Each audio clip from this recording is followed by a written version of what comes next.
Guys, I'm Talia Janae, and welcome back to the Licensed Yapper podcast.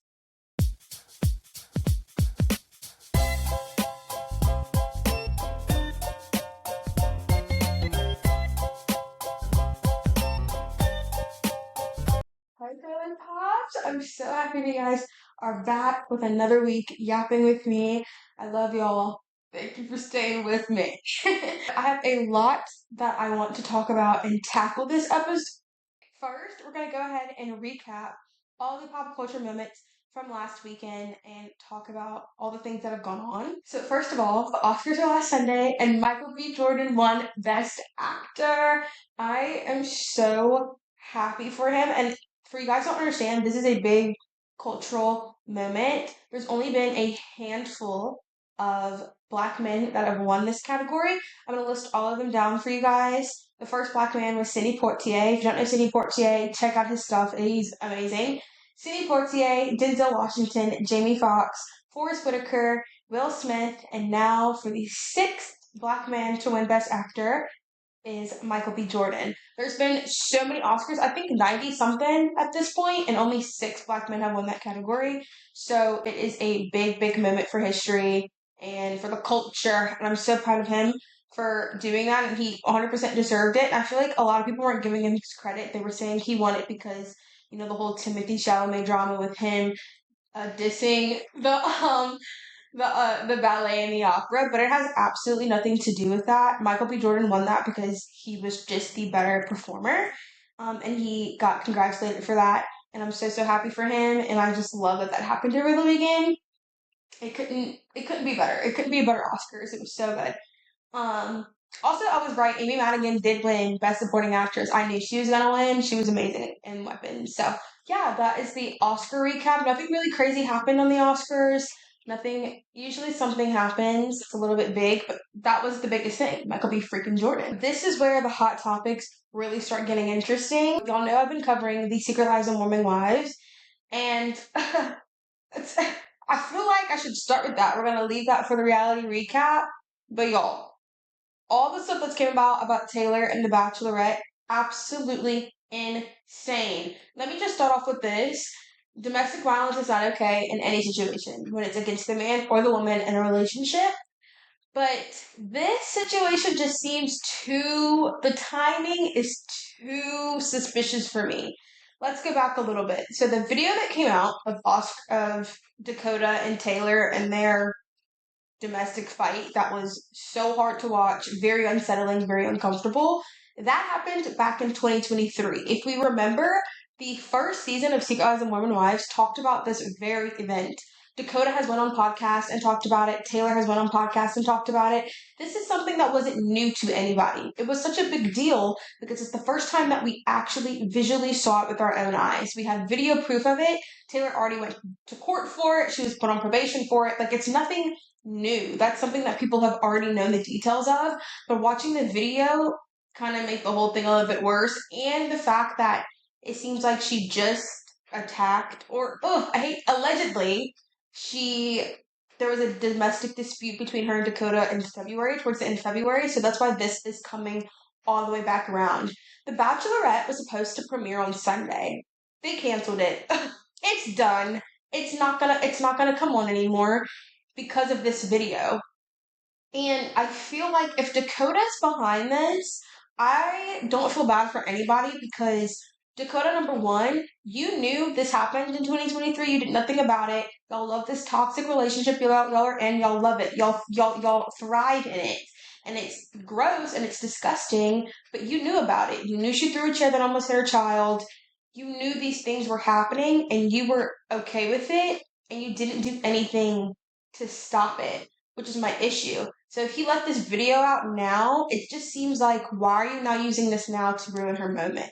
The timing of it is so odd. Days before the Bachelorette premieres, and all of this just drops on a bomb. If it's not Dakota, then it's God, y'all. It's crazy. It's so insane. They both thrive in this toxic environment, and it's not okay.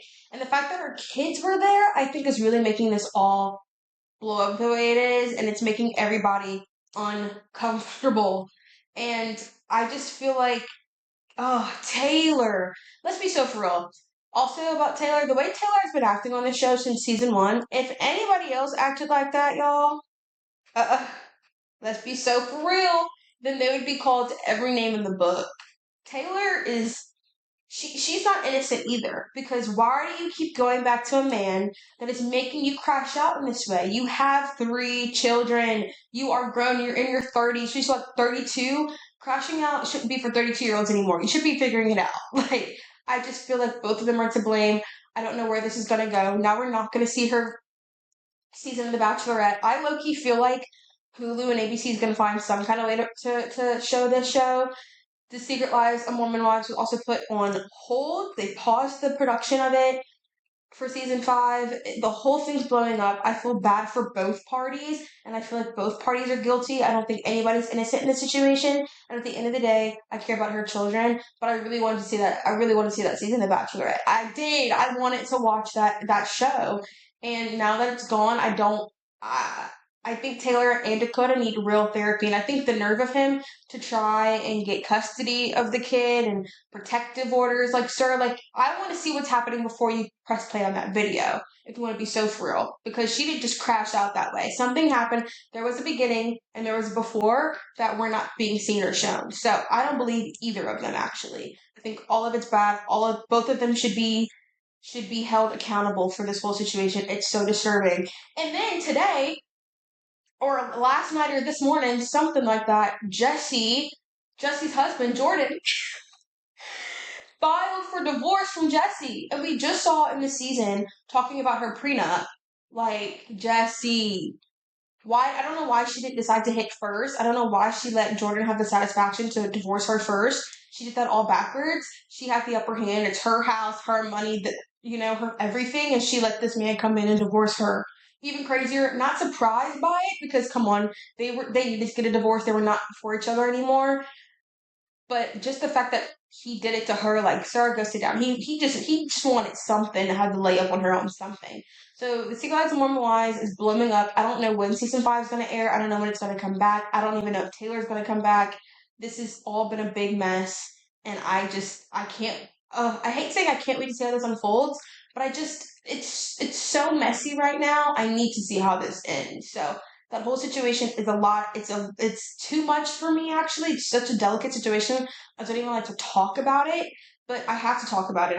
I talk about pop culture on here. I want to be as honest and as true and share my opinions. And with that situation, I think it's disgusting. I think both of their behaviors are disgusting, but I also don't think it's a coincidence that all of this is now dropping days before the Bachelorette season was supposed to air. It's not a coincidence. I don't care what anybody says. This was a scheme set up by somebody. They got their names all written all over it. So the whole thing is upsetting. But that's kind of the biggest things that's kind of happened in the past week. Love Island is coming back June 2nd, which is great, and I'm pretty sure the Hannah Montana reunion is still premiering on March 24th. So I'm going to be covering all of that on here, and whatever the outcome is for more of the Taylor Frankie Paul drama, we'll discuss it for next week's episode as well. But guys, it's getting crazy in the reality universe right now. But this is my part 2 of my dating series that I'm doing. I think this may be my last. I don't know. I've got a lot to talk about, so we'll see if we'll do a part 3. But this will be the part 2 of it. Last week I talked about what it's like dating as a Black woman in today's society, and I got a lot of feedback and a lot of like people relating to it, people who aren't Black at all, who were like, whoa, I never thought of it that way. So I think that was received very well. And this week I want to talk about dating, but in the way Talia perceives dating and the way I go about it, because the main question I get from everybody, whether it's my friends, whether it's my coworkers, new people I meet, anybody, is like dating and how I feel about it, how I think about it, how I go about it, if I'm dating anybody, and when I tell them no, why I'm not, and all the above. So we're just gonna go ahead and dive into that, because I know a lot of people are like are curious. And if you're not curious, this will make you. So the first question I think I get asked all the time is, what is my type? And guys, to be completely honest with you, I know this sounds so corny, but I don't have one. I literally do not have a type. Physically, I just like a nice looking man. I'm not gonna lie. I do like a pretty boy in a way. I like a guy who just looks nice to look at. I like a little eye candy. But at the end of the day, I feel like every guy I've ever liked in my life looks completely different from one another. I think I prefer darker features. I like darker features on a man. Um, what's so funny, my girl John, hey John, I know she's listening to this. She was literally like, because she was talking about guys and she was like, I can't date a blonde. Like, blonde guys are just like, ew. And what's so funny is when she said that on my TikTok, I literally saw a video that was like, why is your man blonde? And that's not going to make any sense to anybody else if you don't agree with that or see it from where I'm coming from. But I like dark features on a guy. I also I like darker skin. I feel too. I don't know. But universally, I don't have a physical type. I feel like I find so many different men attractive. And which was I was talking about on my last episode. I find every race attractive. I'm not finicky on like eye color or hair color. I really don't care. I say that about blondes, but I could care less if he is or not. Um, Height, I really don't care. I'm 4'11", just taller than me, really. I do want to have D1 kids, so maybe I do care about height. But other than that, I look at personality, and I love a funny man. I love a man that's gonna make me like. I want to feel like I'm about to pee on myself. I want to be laughing 24/7. I love a man that laughs at my jokes, and I 100% want to laugh at his jokes because I've been in a relationship with my ex where I was definitely the funny one in the relationship, and I was so happy that he found so much joy in laughing at my jokes, but I wanted to laugh too, and he just wasn't really the funny type, but I love a funny guy. That is what I'm looking for, but I think also what gets people to ask me that so much is because I'm so picky, and I'm picky for a reason. I have standards, and I will not do anything to lower my standards. I'm not lowering my standards at all. If anything, I'm making my standards even higher. Like, I'm not gonna stoop down to something that I know I deserve more at. And I feel like a lot of women need to have that mindset, especially a lot of young women. I'm 23, and I feel like a lot of women in my age bracket, for some reason, don't realize what they deserve, or they realize what they deserve, but they always settle for less, which drives me crazy. Like, I think we need to start thinking, like, first of all, I don't date just to date. I'm never just dating somebody just to date them. I don't go on dates just to go on dates. I would love a free meal, but if I don't really like you, I'm not going on a date with you. Sorry, do not ask me, because I will tell you no. I have no problem telling you no. There's just certain things that I want my man to do, have qualities to have that I'm not willing to settle on. You know, and I think these days we live in a society where men love to be treated like a princess. Y'all do. Men out there, y'all love being treated like y'all are the priority. And it irks my nerves so much because it's like men used to go to war. Men used to build railroad tracks. Men used to be men, and now y'all want to sit in the passenger seat. Like, babe, I'm the main character of the relationship. I think you've got it twisted. And I want a man to lead, but there's a caveat there. I have realized as I've gotten older and talking to a lot of my male friends, I am 100% an alpha female. I am, and I'll raise my hand and I'll say it. I am to the going, I am an alpha female. And some people think it's a bad thing, and I think it just depends. I think I have a very independent aura about me. I also feel like I give grown women, sorry, I think I do. My mindset, I just know what I want and I don't need a man to get to where I want. And I feel like that's something I said that to a guy friend back in college and he was like, ew, like I can't believe you just said that. But it's facts. I don't need a man. I want a man. And because I've realized about myself that I am an alpha female, I want someone that can put me in my place, if you know what I'm talking about. Because if you let me run things, baby, I will run things without and it's not even me saying like I'm gonna just do this. It's just innate. It's in me. I will just take the reins and go about it. And I think that's why my last relationship didn't work. He allowed me to drive the boat. I was in the passenger seat. You know when like the guy's in the driver's seat and he reaches over and puts his his hand on your lap. I feel like that was me. And I hated that. I wanted him so badly to just be dominant in the way of like leading the relationship, doing things that a man should do, or doing things that I think a man should do. And I remember at one point I told him, I was like, bro, man up. And he did not like that. But I just need someone who's gonna be like, yo, like Talia, chill. Like, or like, no, like I got it. Like, no, you don't need to do this. Like, stop. Like, I need someone to do that for me because I will take control and take charge.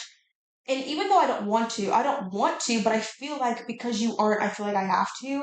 And I also am just I'll just do it myself kind of girl. I want a man to tell me to slow down, move to the side. I got it. You know what I mean? I want that dominant figure because I am not submissive at all. I'm very stubborn. If I want to do something, I'm gonna do it. If I want to say something, I'm gonna say it. And I want someone that will allow me to sit in my soft girl era, to sit in my femininity, to sit and look pretty. I low-key joke with my friends and I'm like, when I'm with a man, I want to not think. I want to turn my brain off. I want him to figure out and handle everything as he should. He's a man. Like, and I feel like that's just how it should happen.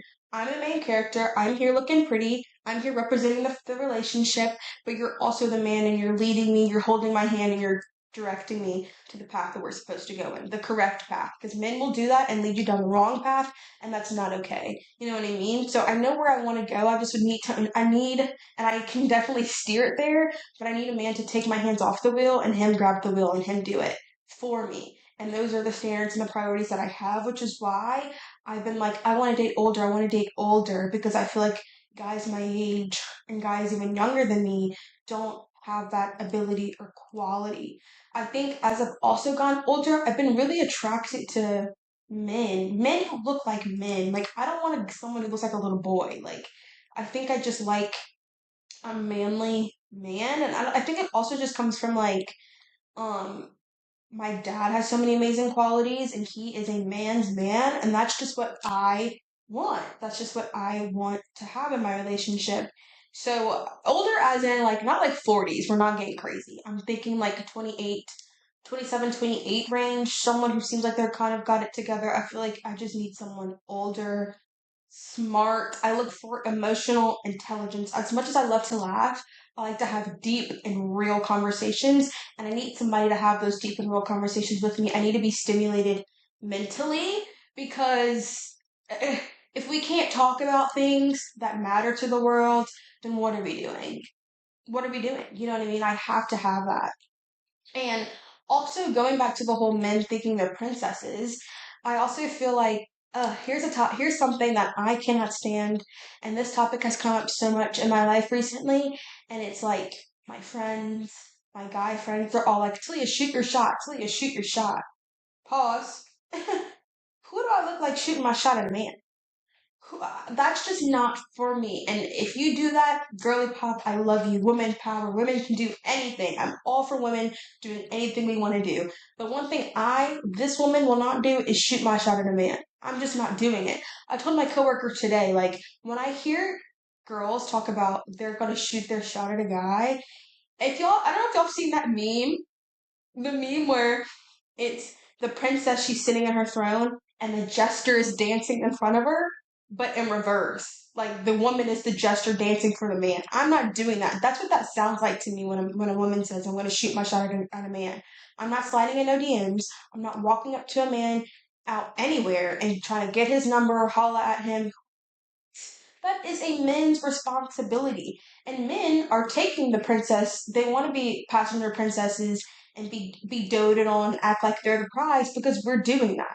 We're going up to men, we're pursuing them. I want to be pursued. Sorry, bring me back to Bridgerton days. I want to be pursued, I want to be yearned for.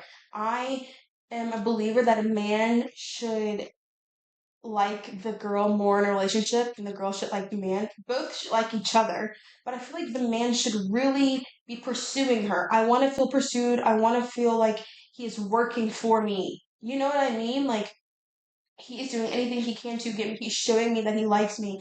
I am not about to sit up here and show a man A guy will never know I'm interested in him. Let me tell you one thing. And let me also tell you, I know how to flirt, okay? I am a great flirter. I think I'm an amazing flirter. I know how to flirt.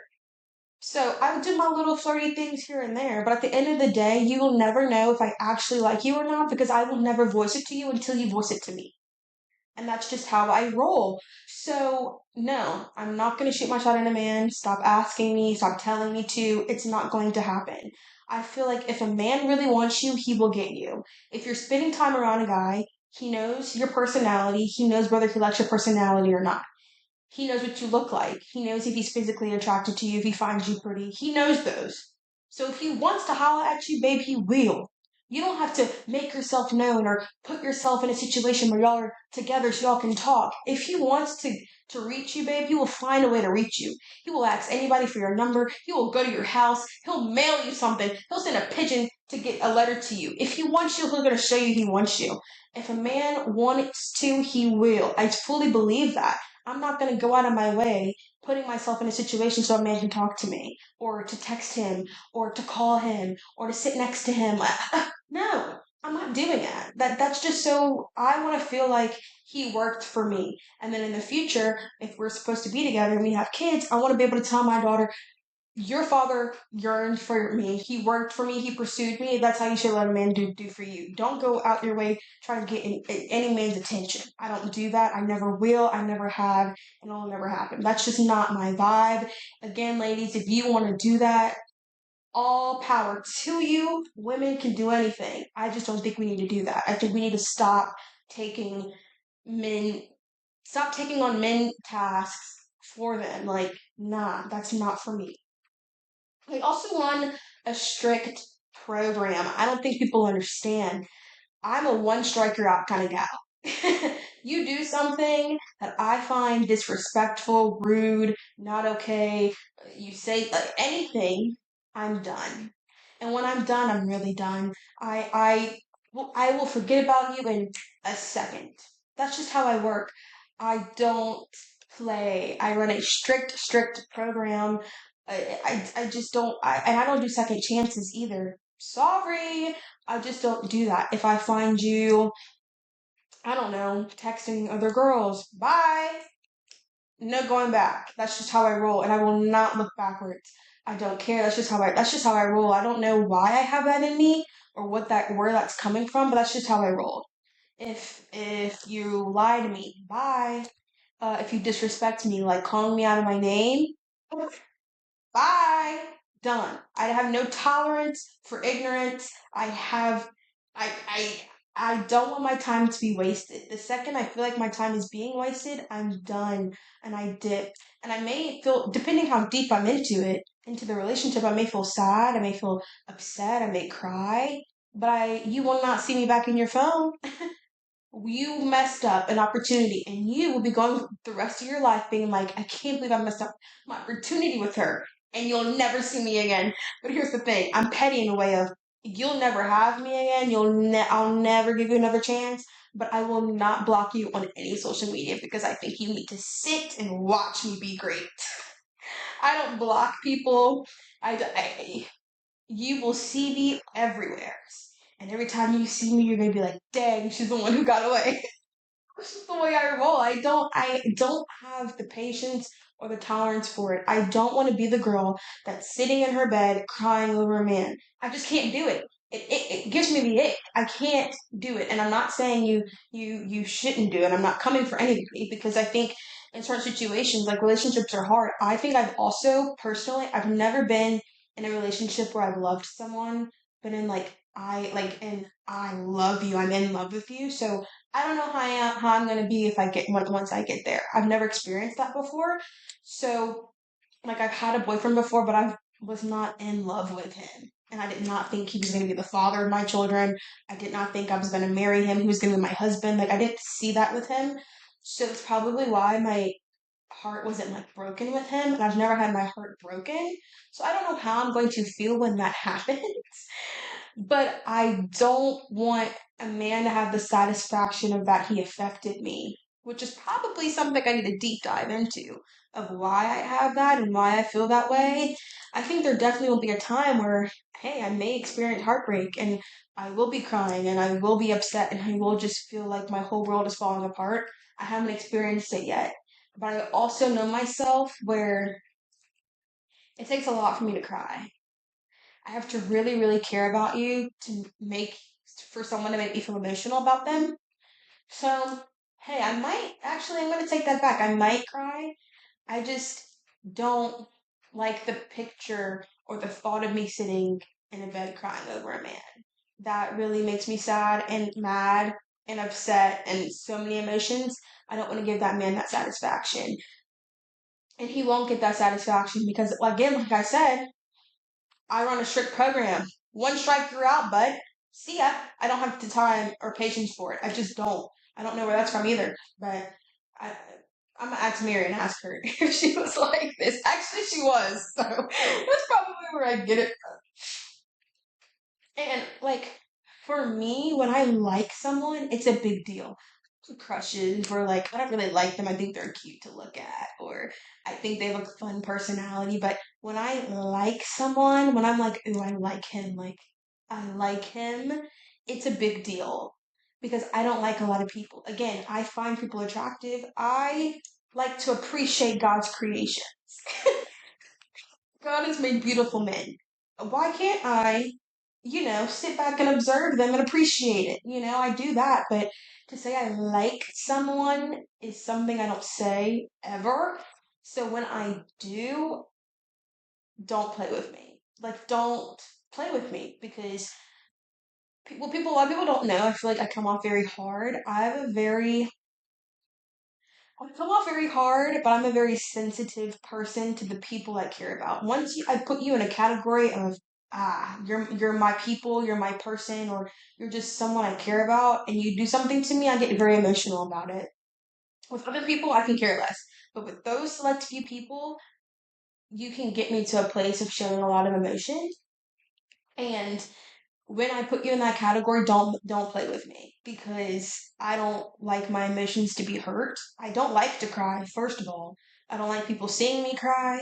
So like if I like you, I really like you as a person. I care about you, and for you to hurt me is crazy work. Like I opened up to you. I've given you the space of having truth to feeling comfortable with you, and then you're gonna treat me like that? No, no, no, no, no. Don't do that. Because I'm also someone, I always say, I'm a very nice person. I am. But if you get on my bad side, I can be a mean.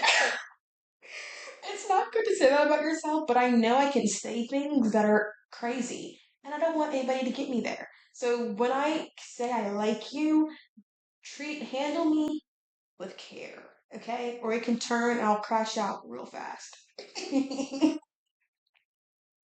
It's crazy to say that, but I'm being honest. Going back to the whole shooting your shot thing, like, gosh forbid a girl wants to feel like a woman. Like, I want to be pursued. I want to see somebody put in the work for me. I want to feel like he actually likes me. Like, I like the dating stage of dating. Before being boyfriend and girlfriend, I love that stage.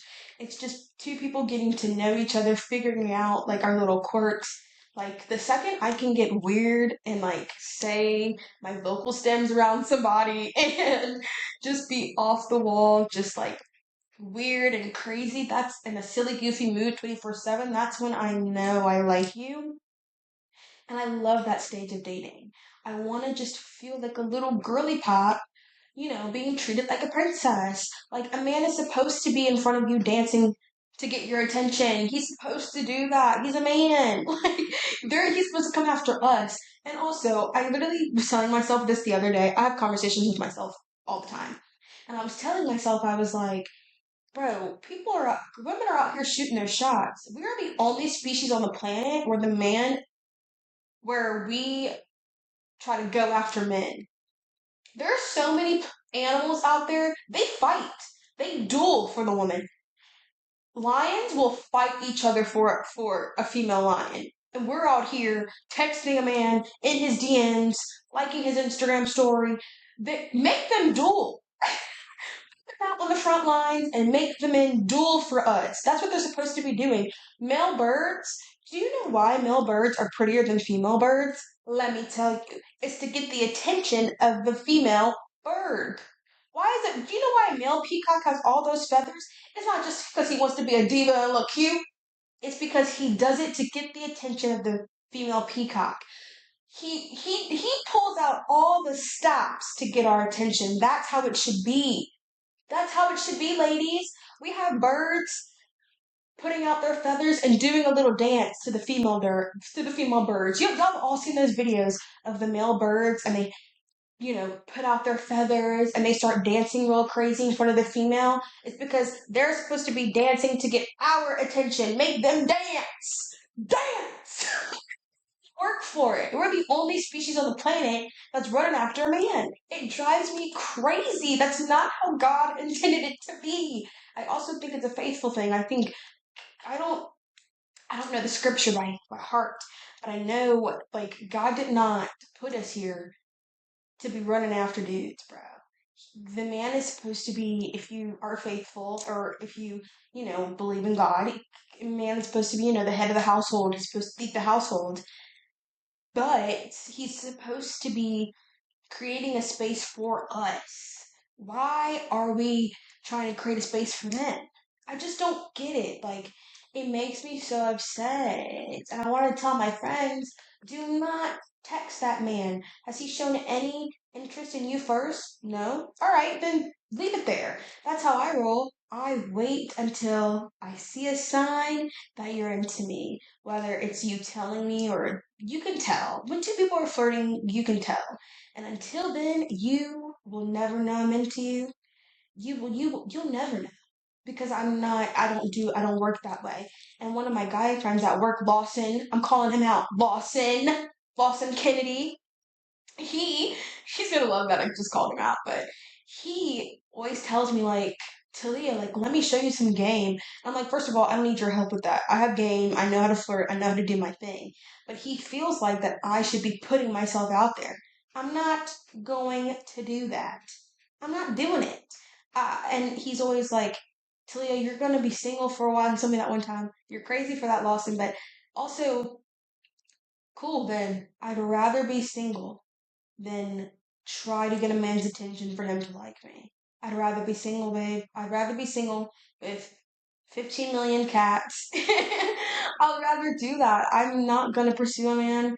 I'm just not doing it. And even if it works out in situations, I know there's so many, relationships where the girl probably did, text first or DM first or slide up first. And I love that for them, but that will never be my story. It just won't be. And I don't think and I also like, I feel like if I told my father I hit up a guy first, that's how we met, he'd be like, what?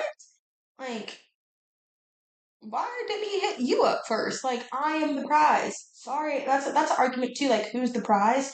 We are the prize. We're the prize, women, and we need to start acting and treating ourselves that way, and stop putting up with the crappiest men. There's so many men in this world, and I know the guy that you're stuck on, and the guy that you feel like was the one, and the one that you feel like you were gonna live your life with, and it hurts now, and I know it hurts now, but babe, I'll tell you one thing. God will never put us in a situation like that and have our hearts broken like that to go back to Him. You feel me? Like, cheating to me is one of the worst things you can do in a relationship. That is crazy pants. That's insane to me. To me, I will say this. I have it on record. It's going to be on the internet for life. My name's Talia Going, and I'm never, ever, ever going to take back a cheater. To me, that is the ultimate disrespect.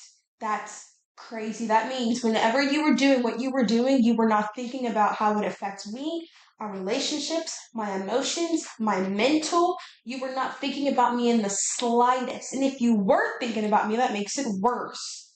Because you were thinking about me and just still decided to do what you did to me. That's crazy. And I will never take a man back for that. And people who are like, well, I took my man back and he cheated on me and now we're married with kids.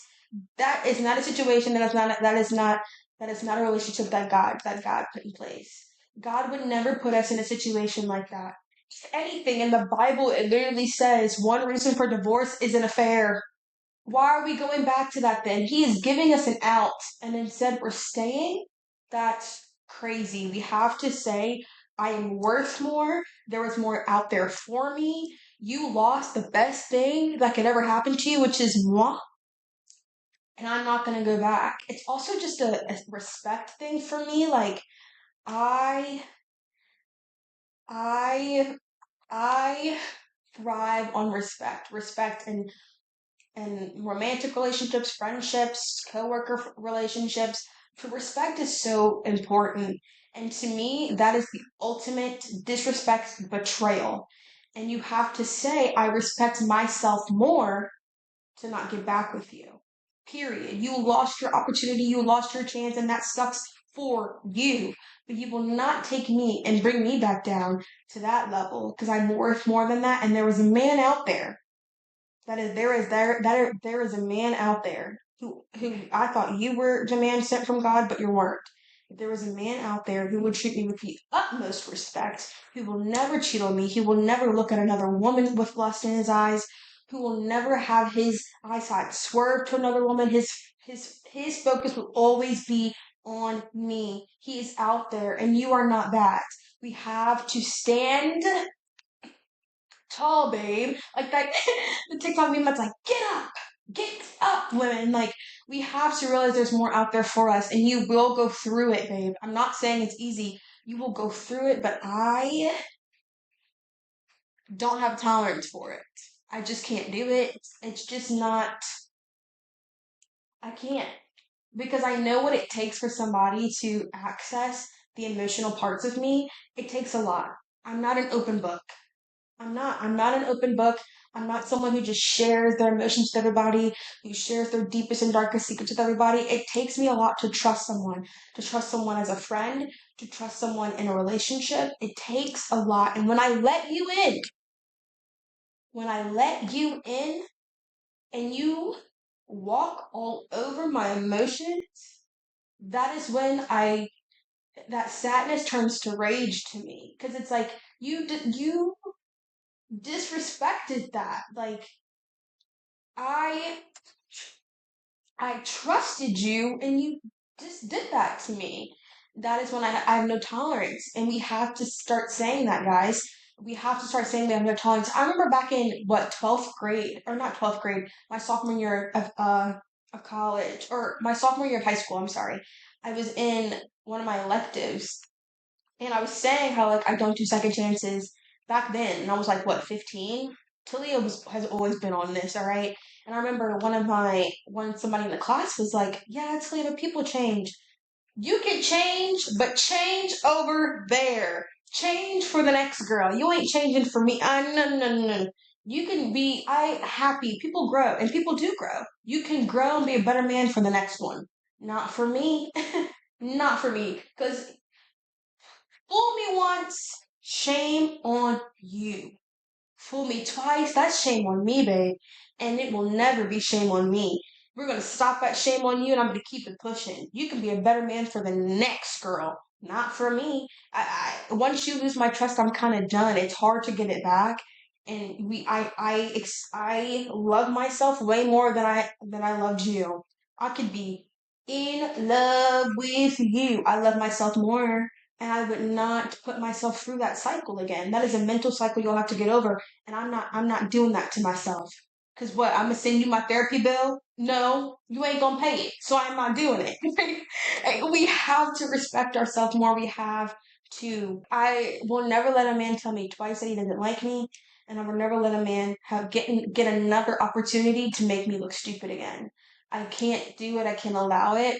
And I probably, out of all my friends, or majority of my friends, I probably have the least experience in relationships, but I feel like they keep coming and asking for my opinion because I'm this brain of mine is pretty smart. Like, I don't have a lot of experience in romantic relationships, but I think because I have a good head on my shoulders and I give all that credit to my mother, I feel like growing up, she never She really told me like school first, like dating was never an option for me and my sister growing up. I was never a boy crazy girl. Like it was, I just didn't. It wasn't, it just she also told me like never let a man run game on you. I remember her telling me that when I was younger. Like my mom and I feel like a lot of my mom's qualities of just like we don't put up with crap, and that's from anybody, but especially from men. My mom is probably one of the strongest women I know, and she's been through a lot of crap. If we want to, like, especially with like my biological father, and that's another story that I do want to get into with you guys too, telling you guys about my family and my history and you know things I'm grateful for. But seeing how she navigated that relationship, she's a warrior and she deserves everything, and she left something that wasn't healthy for her, and she found the biggest blessing, one of the best blessings in her life, probably my life, and that's my father now. And that is a man that I want my husband to be. My dad has so many qualities of a man that I see every single day that I want my husband to have, and I'm expecting nothing less. Period. That's the standard. If you don't meet it, goodbye. I'm 23 years old. I'll be 24 single. I'll be 25 and single. I'll be 26 and single, and so on until I find the person that I feel like is worth me. We have to start putting ourselves on that pedestal, ladies, because we are on that pedestal. They deserve to work for us. Make them work. I'm sorry. I'm not going to DM a man. I'm not going to walk up to a man in a bar. I'm not going while I'm grocery shopping, ask a man so he can talk to me. I'm not doing that. If at the end of the day, God knows who my man is, and even if it's not the man that God has for me, if a man is interested in me, he will come up to me. If he doesn't, then he's not a real man. Point blank, period. That's just how I feel. That's just how my brain works. That's just how I operate. And that's how I attack dating. Of course, I would love to be dating someone right now and having a nice and healthy and fun relationship. But I also know I'm not going to drop my standards for anything. I will be picky. I'd rather be picky than pick anybody. I'd rather be selective, babe. I like being selective. It weeds out bad ones. My mom just told me, she was like, Talia, don't ever feel like you're not pretty, or don't ever feel like, why are men coming up to me? Because she said there's a mama and there's a dad and there's a grandmother that's praying for you and that's praying for all the foolish men to not walk in your path. And you know what? Thank you. Thank you. Because I don't have time for it. I think us as women need to start really telling ourselves what we're worth. People make fun of like words of affirmations to yourself. Start saying it to yourself. The more you say it, the more you believe it. Period. That's just how it works. So women, we need to say that we deserve more. Stop sticking for the bare freaking minimum. A guy bringing you flowers or a man paying for dinner at the bare minimum at this point. Do more than that. What else can you do for me? Do you push me in the right direction with my relationship with God? Do you do that? Because that is an A plus plus right there. You know what I mean? Do do you try to help me grow in positive aspects in my career? Do you push me, try to give me drive, try to streed me, try to push me to go after my dreams? Do you do that for me, or do you let me settle and be okay with where I'm at? You know what I mean? That's what we should be expecting from men, not some bare minimum crap. Flowers are nothing, nothing. Those flowers die, and we're and that's it. Like we just have to. And I speak to all the girlies out there that are listening, to all my friend girly pops, to any older women who are even older than me that are listening to this. We deserve more. And if you're in a situation where you feel like you're not being treated the way you are treated, it takes one conversation. And if nothing changes after that one conversation, it's on you, babe. It's on you to figure out, do I want to stay in this, or do I want to elevate with someone else, and someone else that's going to get me there? You feel me? Let's take out the trash this year. Take out the trash. But yeah, like hopefully people can stop asking me about dating, because that's where I fall. And don't bring a man to me that doesn't have these qualities either. Turn them right back around. Shoot, like I just can't, you know. So that's where I feel about it. That's where I fall on it. I just want us to realize our worth, and I feel like once we do that, hey, once we realize our worth, and once we trust in God, babe, leave it all to Him. He'll figure it out from there. So yeah, I hope you guys relate or get something from that. I hope it pushes you to be picky, be selective, you know. That's one of the biggest mistakes people make. The divorce rate is high. Ooh, it's high. And I know I don't want to be in that statistic, and I will do anything I can to not be in that statistic. So just remember, ladies, you're worth way more than that man is doing for you. Keep that in mind. Now it is time for my reality recap segment. Y'all know I love this segment, and y'all love it too. So let's get started. Alright, so our reality shows have dwindled, you know? We're trying to pick it back up. I thought I was gonna add The Bachelorette, but oops, not anymore. So we're gonna go ahead and start with Summer House.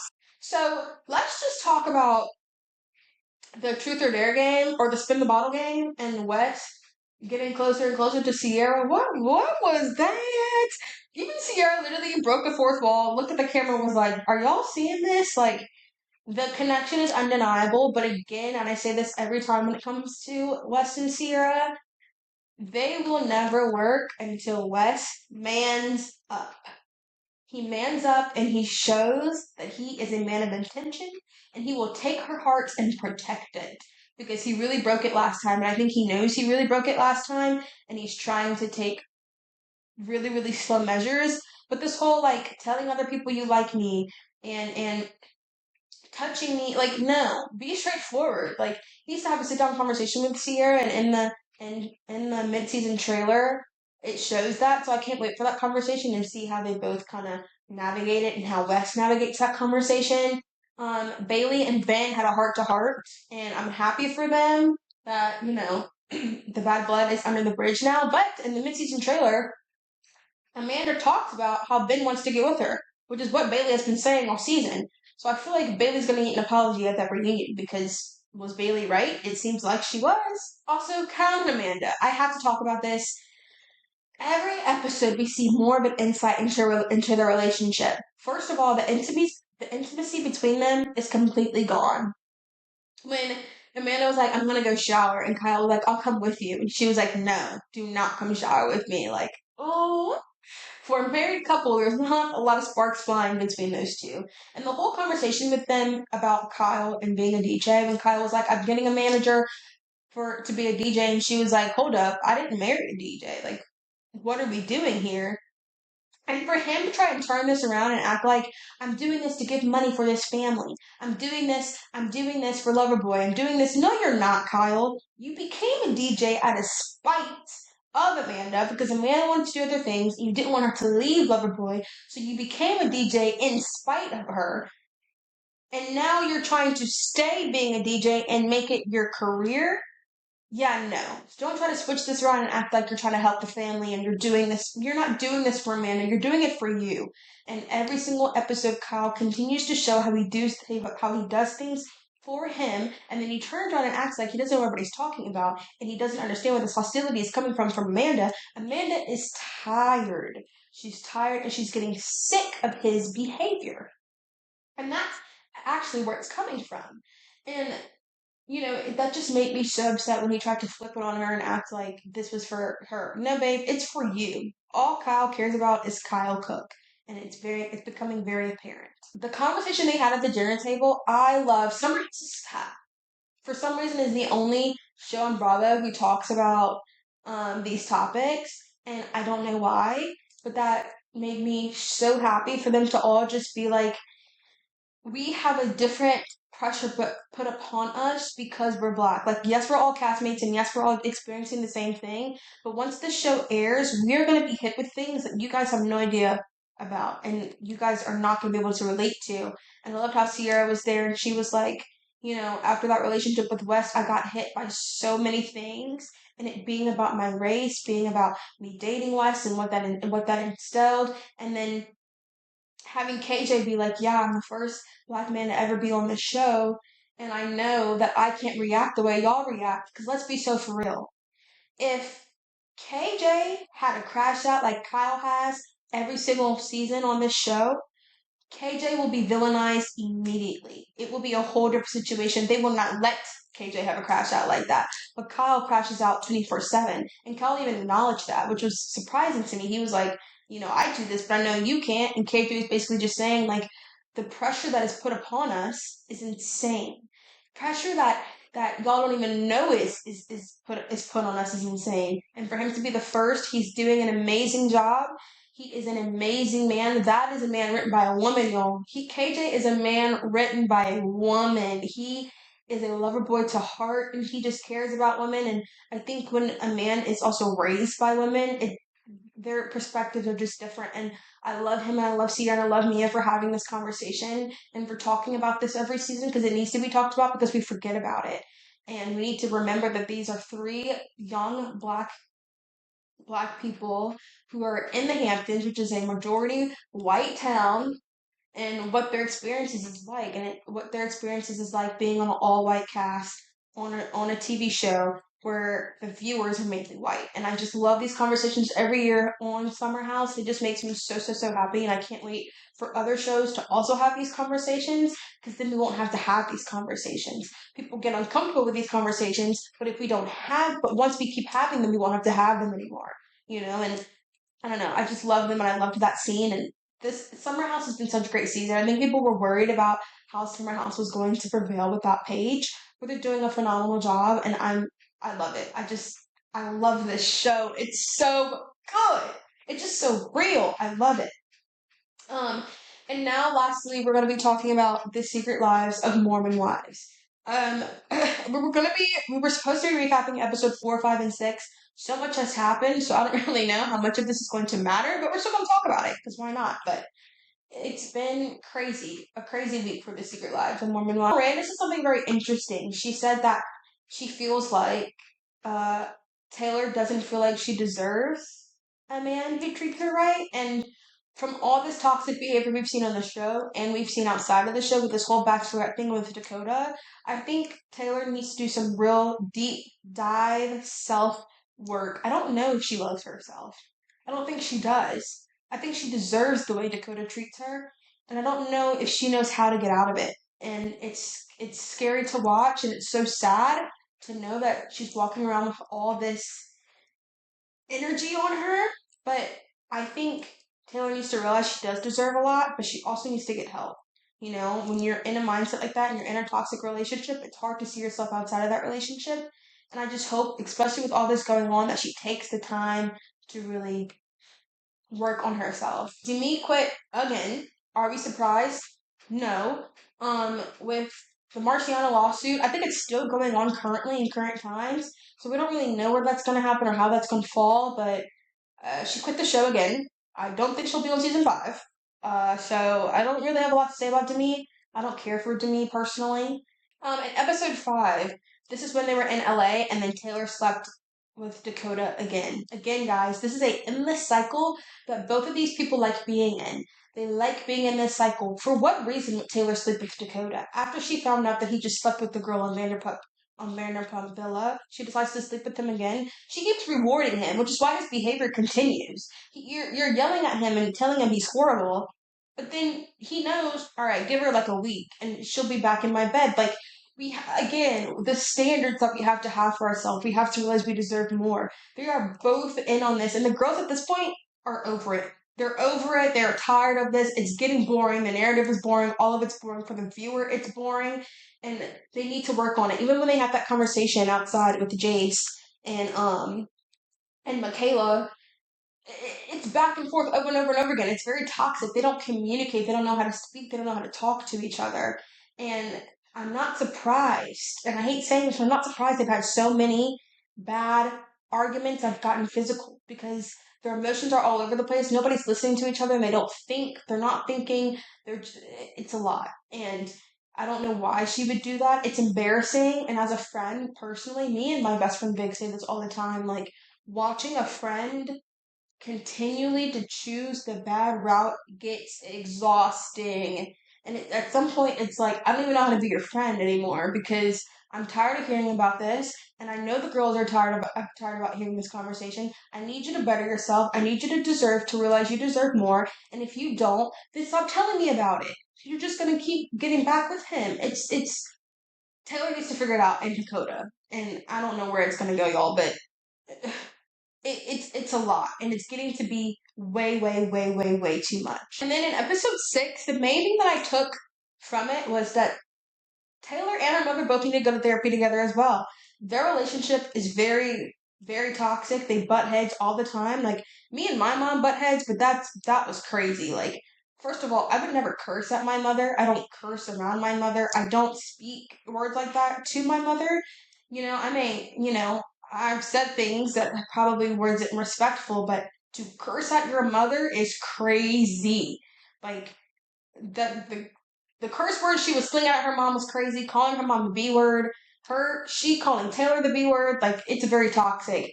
And it's also showing how, apparently in their house, that's how Taylor is talking to her, and then now outside of that, that's how Taylor talks to Dakota.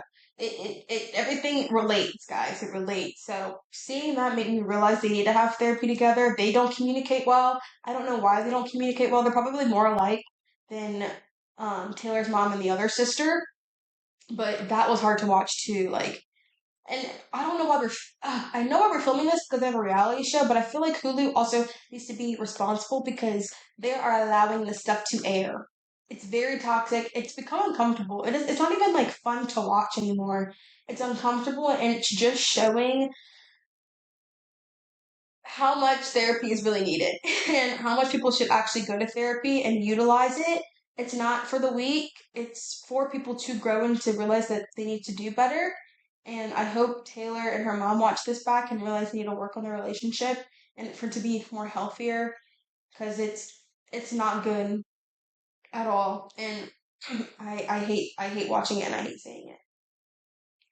But yeah, guys, that is it for this week's episode. I really, really loved this topic, and I hope you guys did too. And I can't wait to start again for next week. I'm on episode after this is my 5th episode, so the next one's gonna be my 6th. I'm so close to reaching 10. 10, I feel like it's such a big milestone, and I can't wait to get there. And I want to say thank you so much to everybody who tunes in every single Monday, who sends me a message, who tells me about it in person. And they're like, "Oh my gosh, I heard your podcast. It was so good." Who texts me about it. It makes me so, so happy, and it really makes me feel like I'm doing the right thing and I'm on the right track. So I really, really I can't say thank you enough, honestly. I say it every single episode, but I really can't say thank you enough. And I love you guys so much. Yapper, y'all make me so happy. And I can't wait to see you guys. And I hope you like this episode. I'll see you guys in the next one. Kisses and blessings. Bye.